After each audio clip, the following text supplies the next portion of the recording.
Rasulullah Shallallahu Alaihi Wasallam bersama para sahabat beliau menghadap ke Baitul Maqdis atau Baitul Muqaddas atau ke Baitul Aqsa. Hal itu terjadi selama di Mekah dan kemudian arah kiblat dialihkan ke Masjidil Haram sebagaimana yang selama ini diangankan oleh Rasulullah SAW. Dalam hadisnya dikatakan Anil Barra ibn Azib anna Rasulullah sallallahu alaihi wasallam shalla ila Baitul Maqdis sittata asyara syahran aw sab'ata asyara syahran wa kana yu'jibu an takuna qiblatuhu qiblat bait wa annahu shalla aw shallaha salatal asri wa shalla ma'ahu qaumun wa kharaja rajulun mimman kana shalla ma'ahu famarra ala ahli masjid wa hum raki'un qala asyhadu billah laqad shallaitu ma'an nabiy sallallahu alaihi wasallam qibala makkah fadaru kama hum qibalal bait wa kana allazi mata 'ala al-qiblah qabla an tuhawwalu qibalal bait rijalun kutilu lam nadri ma naqulu fihim fa anzalallahu wa ma kana Allahu liyudhi'a imanahum innallaha bin-nasi laraufur rahim. Rasulullah dan para sahabat sedemikian lama mengangan-angankan agar kiblat dipindahkan dari Baitul Maqdis ke Al-Masjidil Haram, dari Masjidil Aqsa ke Al-Masjidil Haram. Lalu apa yang diangankan oleh beliau itu ternyata turunlah ayat, yaitu dalam surah Al-Isra. Ya, surah Al-Isra, subhanallazi asra bi'abdihi lailam minal masjidil harami ilal masjidil aqsal ladzi barakna haulahu linurihi dan seterusnya. Kemudian nanti ada ayat perintah Allah fawalli wajhaka syatrul masjidil. Nah, itu yang sebelumnya. Kemudian turunlah firman Allah dan perintah untuk menghadap ke Al-Masjidil Haram. Kemudian wa annahu shallal asra. Saat itu Rasulullah sedang sholat asar. Nah, ini yang digarisbawahi. Di Masjid Nabawi beliau sholat asar. Kemudian wa ma'ahu qaumun, banyak jamaahnya yang ikut sholat asar bersama Rasul di Masjid Nabawi dan masih menghadap Al-Baitul Muqaddas atau Baitul Maqdis atau Al-Masjidil Aqsa. Fa kharaja rajulun mimman kana shalla ma'ahu. Lalu yang selesai sholat berjamaah asar bersama Rasulullah, marra ala ahli masjid, melewati sebuah masjid. Wa raki'un, dan jamaah masjid itu sedang rukuk menghadap ke Al-Masjidil Aqsa. Qala, orang yang sebelumnya tadi sudah sholat berjamaah dengan Nabi SAW sholat asar, melewati sebuah masjid yang juga sedang berjamaah sholat asar, dia berkata, aku bersaksi demi Allah, baru saja aku sholat ma'an Nabi sallallahu alaihi wasallam qibala Makkah, sudah beralih kiblatnya ke Mekah atau ke Al-Masjidil Haram. Kamahum kibalal bait.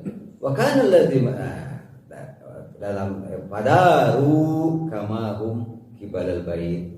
Maka yang sedang sholat besar menghadap ke Al-Masjidil Aqsa itu berputar begitu saja langsung, yang asalnya menghadap Masjidil Aqsa menjadi menghadap Al-Masjidil Haram.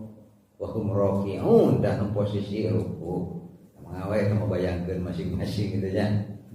Ya, kalau dalam pikiran saya, kalau Al-Masjidil Aqsa itu kan posisinya di barat, Pak. Di barat, kalau dari Mekah kan dari barat. Makanya orang-orang yang dari barat seperti Palestina, Jordan dan seterusnya, maka kalau berhaji itu kan mikotnya di Juhfah, di arah barat. Sedangkan kalau dari Masjid Nabawi ke Al-Masjidil Haram, ya, Jadi yang kita bisa bayangin Masjid Nabawi di sini, Masjidil Haram di sini. Kira-kira berapa derajat itu berputar mereka dalam keadaan posisi ruku? Kurang lebih 180 derajat, ya kurang sedikit mungkin ya. Kurang sedikit dari agak cek bahasa Sunda ngaler wetah.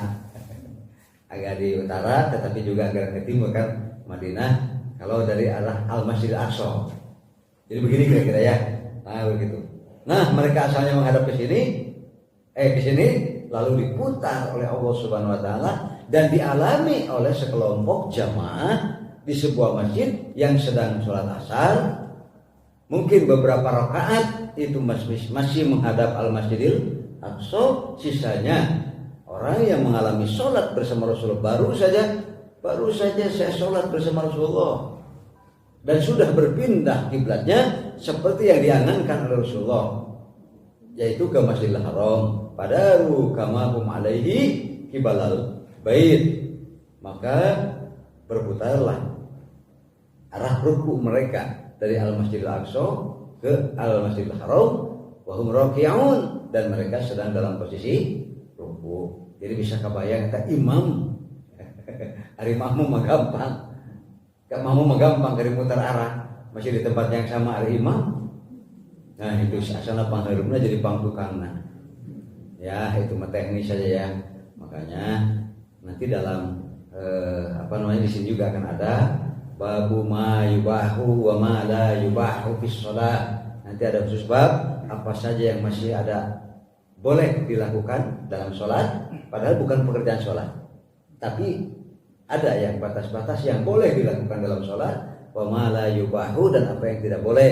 Tidak boleh ada dua, ada yang artinya dosa tanpa membatalkan sholat, kan begitu yang tidak boleh dalam ibadah mah. Ada yang dosa tanpa membatalkan sholat, ada yang dosa sekaligus sholatnya juga batal. Itu yang tidak boleh bila dilakukan dengan sengaja. Apa saja yang membuat batal sholat bila dilakukan? Kalau melanggar rukun, bisa dipahami ya, melanggar rukun atau sesuatu yang dinyatakan oleh Rasulullah bahwa bila dilakukan itu akan membatalkan. Lalu orang-orang bertanya tentang bagaimana kalau orang yang tidak mengalami sholat ke Masjidil Haram menghadapnya. Turunlah ayat. Ini pertanyaan dijawab oleh langsung Allah. Wa ma kana Allahu liyudhi'a imanakum. Sesungguhnya Allah tidak akan pernah menghilangkan iman kamu. Innallaha bin-nasi laraufur rahim. Sesungguhnya Allah terhadap manusia itu amat lembut dan amat kasih sayang. Masjid yang terjadi seperti itu ada dua, Pak. Mengalami peristiwa seperti itu ada dua masjid. Yang pertama Masjid Qiblatain, yang kedua Masjid Quba. Masjid Quba.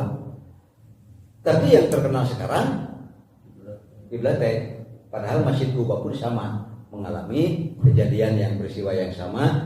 Cuma kalau Masjid Quba itu sholatnya setelah maghrib. Itu kenapa Masjid Quba tidak diberi Qiblatain juga gitu kan? Padahal dalam hadis dinyatakan kedua masjid ini mengalami peristiwa yang sama. Sederhana sebetulnya, Masjid Quba sudah lebih dahulu punya nama karena ia merupakan masjid yang pertama kali dibangun oleh Rasulullah saat beliau belum sampai ke pusat kota dan hijrah dari Mekah ke Madinah. Sebelum beliau sampai di kalau dulu Yasrib, pusat kotanya namanya Yasrib, beliau singgah dulu di satu kawasan yang dikuasai oleh keluarga besar Banu Amr bin Auf. Nah, ternyata kemudian hari diketahui kawasan itu disebut Quba. Kubanya bukan Kuba Amerika Latin ini. Kubanya Kuba sekitar Madinah. Itu kurang lebih 10 kilo lah. Nah, Masjid Qiblatain ini kalau dari Masjid Nabawi lebih dekat dibanding dengan dari Masjid Nabawi ke Masjid Quba. Kenapa tidak Qiblatain juga? Karena memang sudah punya nama Masjid Quba dan dia merupakan masjid yang pertama dibangun oleh Rasulullah. Nah, Qiblatain ini masjid tidak terkenal, cuma masjid kaum saja. Bisa dipahami ya, masjid kabilah atau kaum. Tapi karena ada peristiwa itu, maka masjid itulah yang diberi nama Masjid Qiblatain. Makanya lamun orang ke Masjid Qiblatain Kiblatnya masih kena di semacam bangunannya dimonumenkan dua kiblat ya. Ada yang ke Baitul Haram, ke Masjidil Haram, masih ada disisakan sebagai ciri bahwa dulu pernah terjadi peristiwa menghadap ke Masjidil Aqsa. Cuma dalam hadisnya diterangkan waktu diberitahu mereka sholat asar dan sedang dalam posisi ruku. Tapi itu anugerah dari Allah. Pada posisi sujud sekarang langsung ripuh pak. Kamu imam berjauh pisan, imam berjauh pisan. Makanya tinggal berjalan saja. Ketika apabila ada sesuatu yang tidak bisa dihindari, gitu kan, maka kita bisa melangkah, selangkah dua langkah, ya selesaikan masalahnya. Jangan sampai kita jadi tidak jelas sholatnya atau kacau. Bisa dipahami ya? Seperti tadi imam.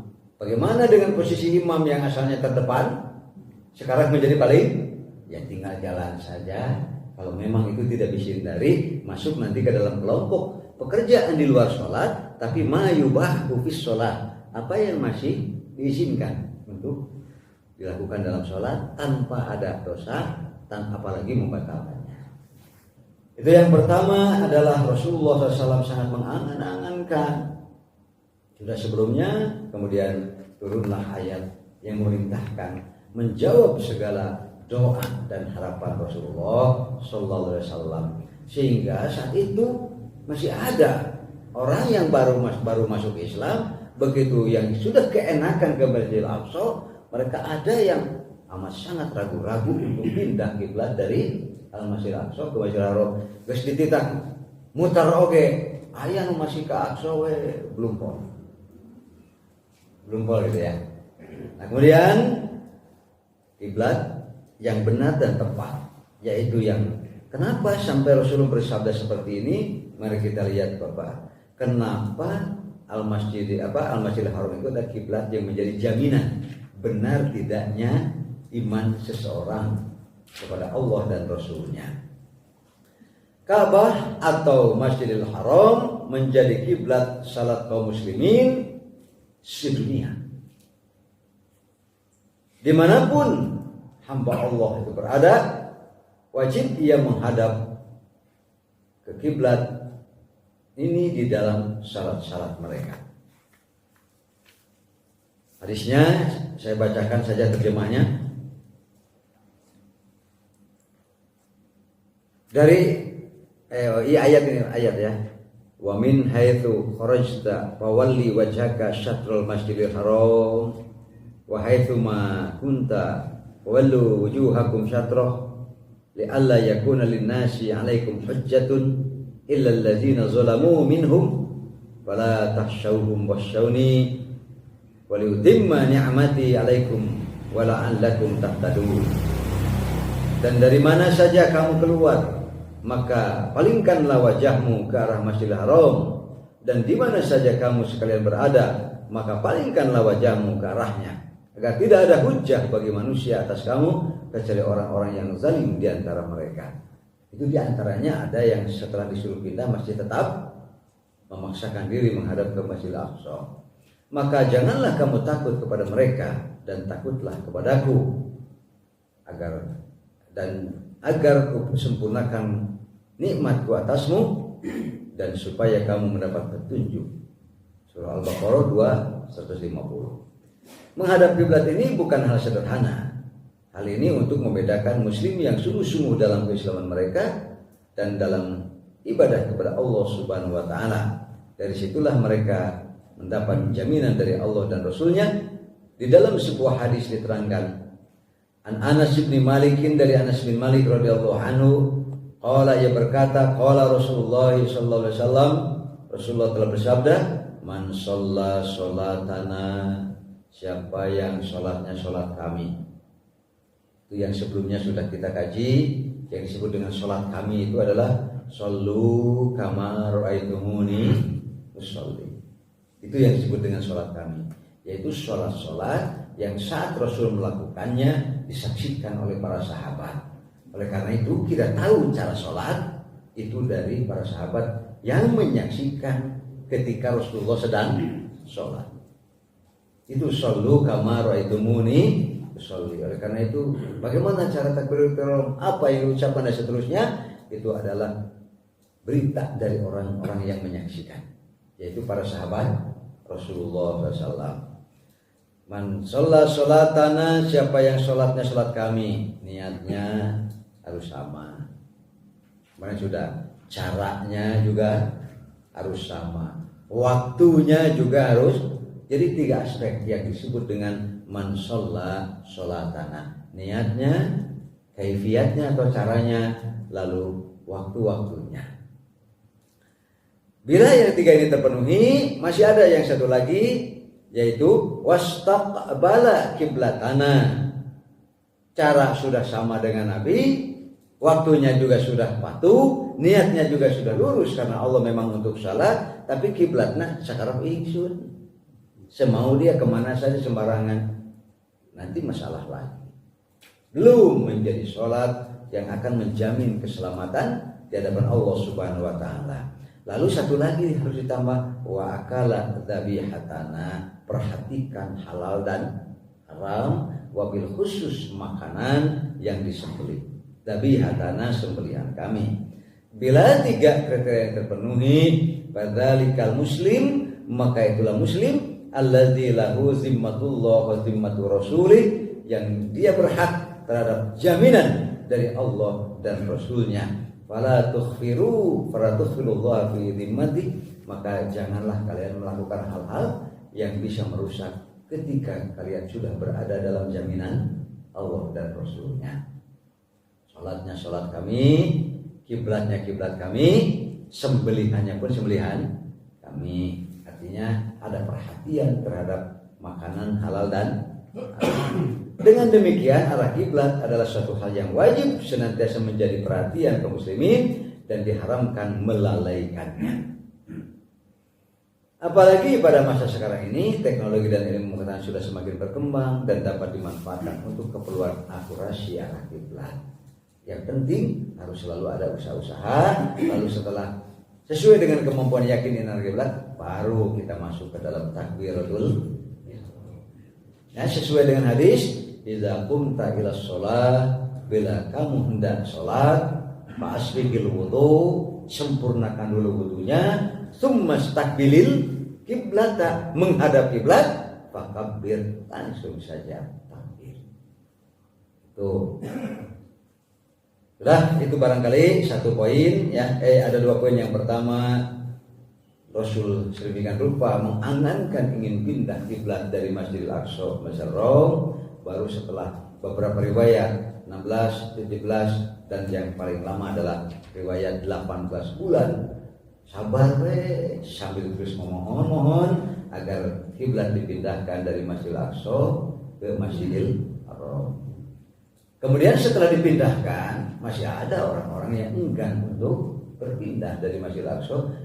Engkau sholat Nabi, tapi kiblat terus bertahan ke Masjidil Aqsa. Mungkin karena sudah terlalu lama dan keenakan, dan masih ada pengaruh-pengaruh dari agama yang memang ada sebelumnya. Hanya ketika dipindahkan, ada yang langsung nurut, bahkan dalam posisi ruku. Mungkin kalau dibagi 2 rakaat ke Masjidil Aqsa, dasar kan, 2 rakaat ke Masjidil. Kalau orang yang imannya pol, maka tidak akan pernah ragu. Dalam keadaan ruku pun dekil, angkewe beresan heula, maghrib, kan? Tidak, mereka langsung patuh dan taat, bahkan mereka wahum rokiun. Itu dulu barangkali Bapak Ibu. Kalau ada pertanyaan dulu. Kalau tidak ada, nanti kita lanjutkan. Maka pilih ayat Pak Tarosan lah.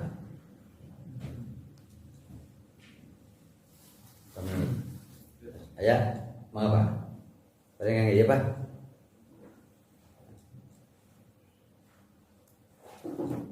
Kita.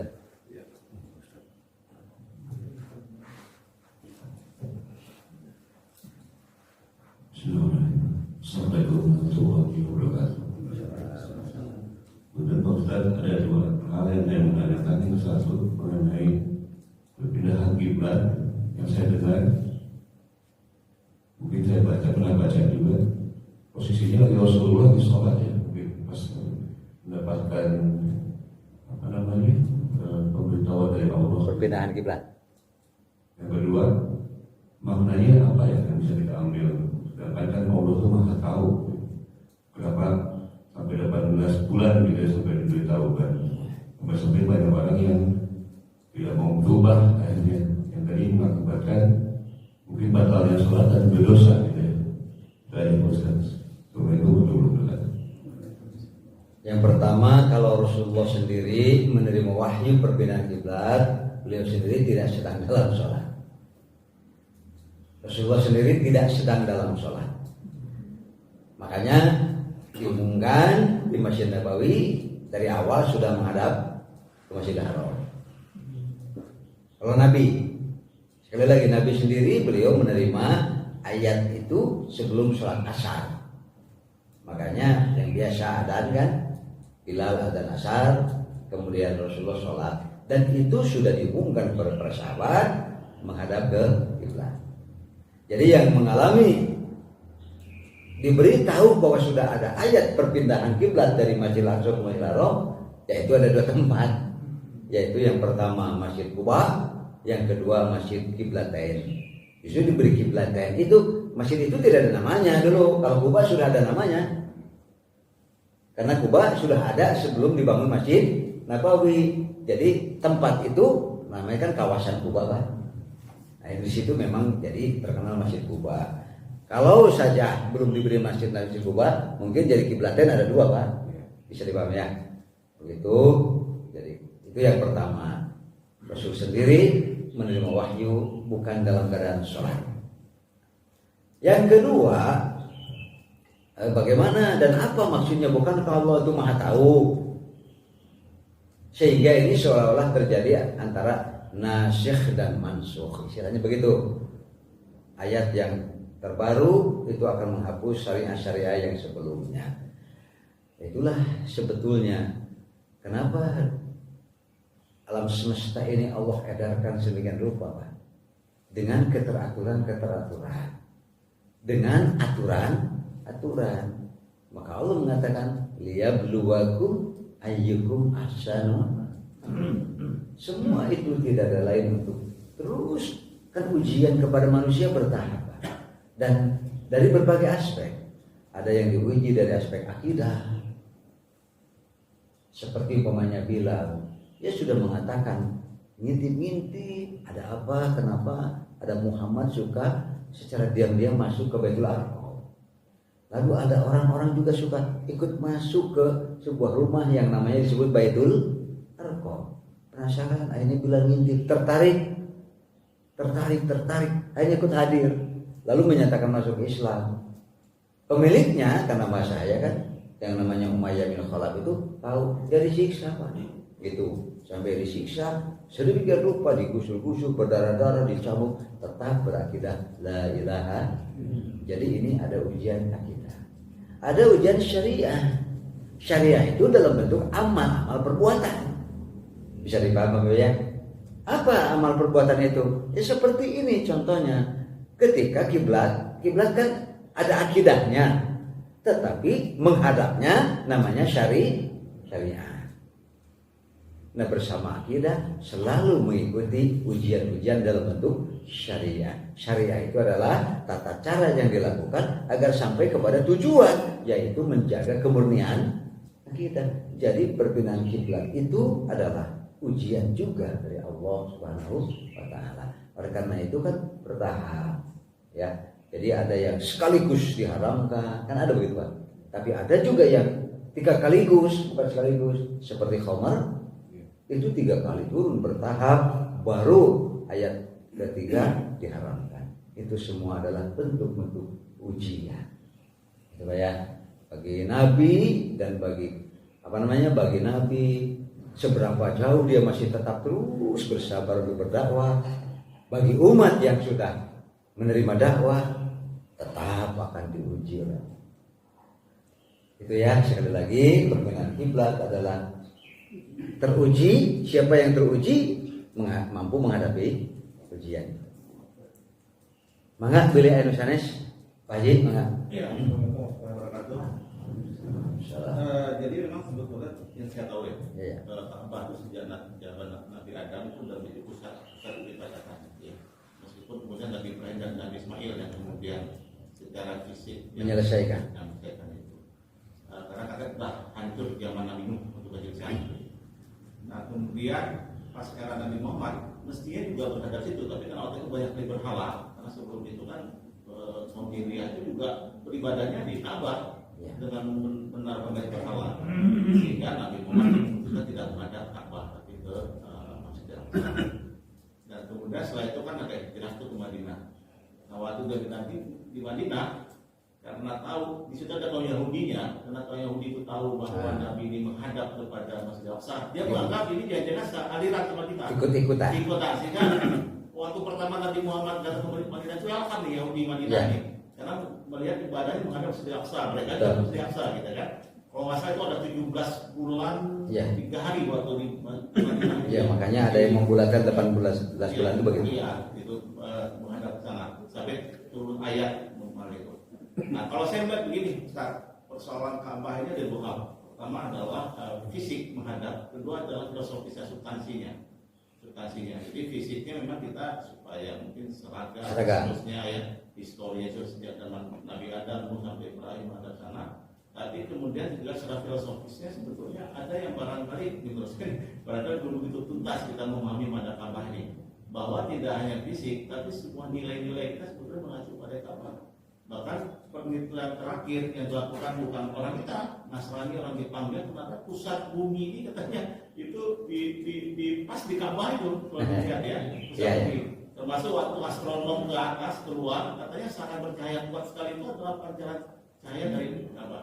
Jadi banyak sekali rahasia belum terkuat, tapi menurut saya itu barangkali perlu dioptimalkan oleh masyarakat Islam kita sekarang. Tidak hanya fisik yang dilihat, tapi substansinya apa? Artinya nilai-nilai kita semua, kemudian apa yang berlaku. Ini didekatkan, Pak. Ya, gitu. Ya, mohon komen Ustaz aja Pak. Oh iya. Ya. Jadi ada yang substansi itu kan artinya arah kiblatnya. Substansi bagi umat Islam, eksistensi Ka'bah itu adalah kiblat. Dan kalau sengaja sholat tidak menghadap kiblat, selain dosa juga tidak sah. Itu yang paling substansial. Adapun kemudian nanti ditemukan ternyata Ka'bah itu, dan Ka'bah sendiri posisinya beberapa kali bergeser sebetulnya. Pada masa Rasulullah, terus pada masa Umar pun pernah ada pergeseran dan sebagainya. Termasuk posisi makam Ibrahim yang dahulu rapat ke pintu Ka'bah digeser karena terjadi kekacauan pada waktu tawaf, maka ngumpul gitu kan dan sebagainya. Nah itu namanya barangkali yang seperti itu adalah hikmah. Jadi ada yang disebut dengan yang sifatnya hukum, ada juga yang disebut dengan hikmah. Hikmah ini bisa dicari, bisa ditemukan dan bisa terus digali. Tapi tetap tidak boleh mengubah yang namanya substansi bahwa kiblat adalah titik yang sama bagi seluruh muslim dimanapun. Itu adalah sama dengan beriman kepada Allah Subhanahu wa taala. Jadi bagi kita menghadap kiblat itu adalah bahwa untuk jadi bukti bahwa kita beriman kepada Allah, beriman kepada Rasulnya, dan beriman kepada ayat-ayat bahkan sunnah-sunnah Rasul. Jadi barangkali itu Pak substansinya. Adapun nanti hikmahnya, manfaatnya dan lain sebagainya itu memang harus terus berkembang.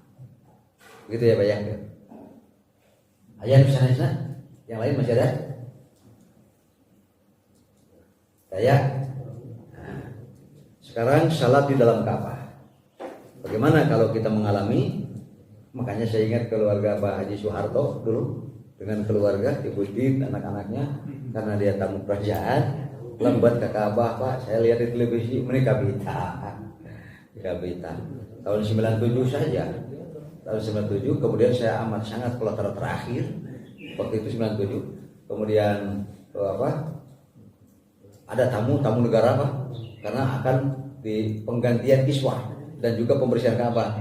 Itu biasanya akhir gitu ya, akhir Dzulhijjah menjelang awal Muharram. Itu waktu saya sedang kurang lebih jam 8 lah pagi-pagi ya. Kenapa tiba-tiba orang Allahu Akbar subhanallah, kedengarannya hampir semasjid ngomong gitu Pak. Kemudian tiba-tiba ada cahaya yang sangat kencang. Apa ini? Waktu itu sumur jam kan masih ke bawah dan ada dindingnya Pak, saya ingat. Saya sampai dibantu agak naik dinding kelihatan. Terus dibukalah pintu Ka'bah. Rupanya ada lampu yang besar disorotkan keluar. Saya kira ada ajaib. Ternyata ada lampu yang disorotkan. Semua ngumpul ke situ. Rupanya ingin melihat di dalam Ka'bah itu seperti apa. Sebetulnya karena Rasulullah gini gitunya. Ya saya lihat nggak kelihatan banyak barang itu di dalamnya itu. Nah itu Nabi sendiri dulu pernah sholat di dalam Ka'bah. Bagaimana praktek? Bisi Bapak Ibu halaman. Cek raja saya, cek raja Salman, ini raja Salman kan ya. Tapi ibu-ibu cina di al-karomah, ayo cina kalah lebat. Silahkan masuk, ayo sholat di dalam gitu kan. Orang berdoa hafal berkumah bingung. Kemana menghadap? Kemana menghadap? Kalau di luar kan menghadap. Makin jauh Pak, sebetulnya disebutnya ke Masjidil Haram, gitu kan. Tapi kalau kita di dekat, ke Hajar Aswad Pak. Kalau sudah di dekat, ke Hajar Aswad. Tapi kalau di dalam, kan harus ada ilmunya juga. Bisi orang bebas kemana wae. Nanti imam patang mau. Apa bahasa Indonesia patang mau? Ya, saling membelakangi nanti kalau sembarangan. Rasulullah SAW pernah sholat di dalam Ka'bah. Kemanakah saat itu beliau menghadap? Kalau di luar Ka'bah kan jelas. Beberapa kali saya mengalami sholat di belakang imam. Yaitu kebetulan 3 kali imamnya Abdurrahman As-Sudais. Sampai saat terakhir beliau sudah makin jarak. Tapi karena saya susah masuk karena sudah ditutup pintu Pak. Karena sudah pada tutup. Biasanya kalau dalam situasi biasa naik ke lantai 2 sudah penuh, disuruh naik. Kan begitu biasanya Pak. Sampai Jumatan saya pernah di langit Pak kapoe gitu ya. Luar biasa panasnya. Tapi satu ketika rumahnya luka bangor Pak. Saya tahu dosa atau pahala. Begitu keranda jenazah lewat, saya belum masuk, saya kesiangan. Sholat apa itu waktu itu, sholat asar atau apa? Ternyata yang mengurus jenazah Pak, mungkin sampai 18 jenazah masuk. Wah, saya ikut pegang Pak, api-api. Padahal penek saya makan, nggak bisa ikut megang. Ku askar ke dalam Pak. Akhirnya masuk ke tempat di mana waktu itu saya ingat pintunya King Fahad lah, yang agak ke sini gitu kan. Masuk, disimpanlah jenazah dibariskan. Ternyata di situ ada imam waktu itu sudah siap turun. Abdurrahman As-Sudais. Jadi saya di belakangnya menghadap kemana? Pasnya ke Hajar Aswad. Jadi kalau kita dekat di sekitar situ dan kita dekat ke Hajar Aswad kelihatan, maka menghadapnya ke Hajar gitu. Nah kalau di dalam An-Saif qala, dari Saif berkata, sami'atu Mujahidan, saya mendengar Mujahid qala utiya ibnu Umar radhiyallahu anhu, didatangkanlah Ibnu Umar radhiyallahu anhu, faqila lahu, ditanyakan kepada beliau, hada Rasulullah SAW dakhala al-Ka'bah, inilah Rasulullah pernah masuk ke Ka'bah. Faqala Ibnu Umar faqbaltu wan nabiyyu sallallahu alaihi wasallam, kata Ibnu Umar, waktu saya datang sayang Nabi justru sudah keluar dari Ka'bah. Artinya sholat dalam Ka'bahnya sudah selesai, alias Ibnu Umar tidak tahu persis, maksudnya begitu. Kemudian wa ajidu Bilalan qaiman bainal babain, begitu saya datang Nabi keluar, tapi saya lihat Bilal berdiri di antara pintu. Jadi berarti melihat ke dalam pada saat Rasulullah sedang melakukan. Nah gitu, shollu kama ra'aitumuni sholli. Cara sholat kita itu harus secara riwayat ada bukti. Ini berita dari yang melihat praktek sholat Rasulullah, kan intinya begitu ya. Arti ra'aitumuni sholli. Fasa'altu Bilalan, maka Ibnu Umar bertanya kepada Bilal. Dia baru datang, Nabi sudah keluar, tapi lihat, oh Bilal berdiri di pintu, berarti melihat Rasulullah sholat di dalam Ka'bah. Faqultu asallan Nabi sallallahu alaihi wasallam fil Ka'bah, wahai Bilal, apakah Nabi tadi sholat di dalam Ka'bah? Kata Ibnu Umar, qala na'am raka'atain baina syariyatain. Betul, tadi Nabi sholat 2 rakaat. Bilal kan lihat kan, karena berdiri di pintu. Betul, saya lihat Nabi sholat 2 rakaat baina syariyatain allataini ala yasari, ada kiri kanan, ada tiang. Nah Rasulullah itu sholat di antara tiang itu. Kemudian idza dakhalta apabila kamu masuk kiri kanan ada tiang. Nah gitu. Nah di antara tiang itu Rasulullah sholat. Kemudian tuma kharaja fasalla fi wajhil Ka'bah rakaatain. Kemudian beliau sholat mengarah wajhil Ka'bah rakaatain. Arah pokok daripada bangunan ini apa? Yaitu Hajar Aswad. Jadi Nabi itu menghadap Hajar Aswad, berdiri di antara dua tiang kiri dan kanan. Jadi lamun iya Hajar Aswad Pak. Ada kalau masuk Hajar Aswad seperti disebut multazam, yaitu antara Hajar Aswad dan pintu Ka'bah. Lalu begitu masuk, nah kiri kanan ada tiang. Disitulah Rasul berdiri menghadap ke sudut yang disebut dengan Ruknul Aswadi. Yang di situ ada Hajar. Jadi bisi ibu bapak mama di dalam Ka'bah taki pucarana ulah ka mana wae jangan membelakangi Hajar Aswad gitu. Ya. Sudah Pak? Sakit ulah tanya. Nah, itu saja yang dapat saya sampaikan pada hari ini. Mohon maaf atas kekurangan kalau ada kesalahannya. Semoga ibu bapak senantiasa sehat walafiat dalam ridho dan perlindungan Allah Subhanahu wa taala. Begitu juga kita sering memohon dan berdoa untuk orang-orang yang menurut kita baik, untuk kita doakan semoga doa ibu bapak mustajab dijabah Allah Subhanahu wa taala. Aku qouli hadza wa astaghfirullah li wa lakum wa lakum minkum. Assalamualaikum